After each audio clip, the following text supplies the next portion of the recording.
Puis je suis quand même inquiet pour l'avenir du territoire. Donc moi je vais toujours vers un parti qui est là pour régler au mieux cette sortie des accords de Nouméa. C'est ça le but. Et je fais une grande confiance à Philippe Gomez qui est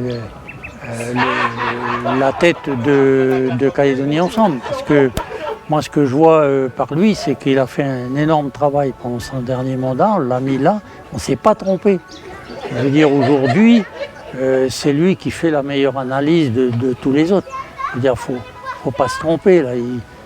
J'en profite moi pour dire attention, il ne faut pas faire n'importe quoi quand il faudra aller voter. Je veux dire, il ne faut pas mettre notre bulletin n'importe où. Je veux dire, c'est trop important.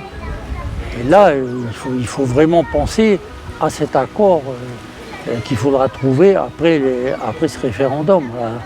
Comme il est prévu dans les accords de Nouméa, mais à la sortie, il faudra bien discuter et trouver un compromis. Moi, je dis qu'aujourd'hui, on est déjà indépendant. Quand on regarde tout ce qu'on a, on a 2 provinces, on a le gouvernement, on a récupéré l'enseignement, la santé. Qu'est-ce qui reste? Tout ce qui reste à la métropole aujourd'hui, je veux dire, c'est impossible. On ne pourra jamais gérer ça. Il nous faudrait 160 milliards, on va les trouver où? On est déjà bien étranglé par les impôts, mais il ne faut pas rêver, quoi. Puis je veux dire, on voit bien en ce moment, quand on voit que les Chinois ils arrivent au Vanuatu, qu'ils viennent pêcher les biches de mer chez nous, et ils commencent à rentrer, hein, si on les laisse faire. Si on est avec la métropole, c'est un gros garant pour nous, restons avec la métropole au sein de la République. Et moi, ce qui me fâche dans tout ça, c'est qu'il y a des partis adverses qui n'arrêtent pas d'accuser Calédonie Ensemble d'aller vers une indépendance association, de combiner avec Chris Nart, etc. Mais c'est faux tout ça. Pourquoi on raconte ça? Parce qu'on en veut à Philippe Gomez, parce qu'on veut le démolir. Mais il faut que tous ceux qui ont conscience de ça, aujourd'hui, ils se lèvent et puis qu'ils réveillent tous ceux qui sont indécis d'aller voter massivement pour Philippe Gomez et Gérard Poadja au 2e tour des élections. Mais vous savez déjà, moi je regarde, j'en ai vu des députés passer pendant toute ma vie, j'ai jamais vu un député, après avoir été élu, on l'a jamais pu revu en brousse. On n'a jamais revu. Lui, il repasse régulièrement en brousse.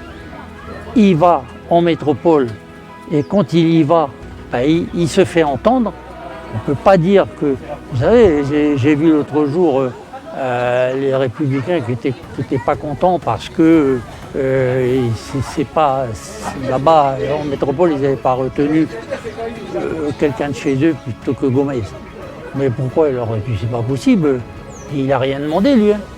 Mais seulement là-bas, à Paris, au Palais Bourbon, à l'Assemblée nationale, quand ils ont vu le travail que fait Gomez, je veux dire, ils se sont dit, ben voilà, c'est lui qu'il faut remettre là, parce que c'est un combattant, parce qu'il défend la Nouvelle-Calédonie, parce qu'il défend les intérêts des Calédoniens. Voilà, c'est tout.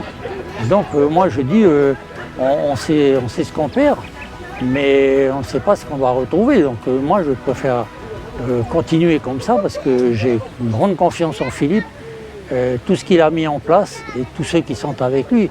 J'espère d'ailleurs que Philippe Dunoyer, il sortira aussi son épingle du jeu.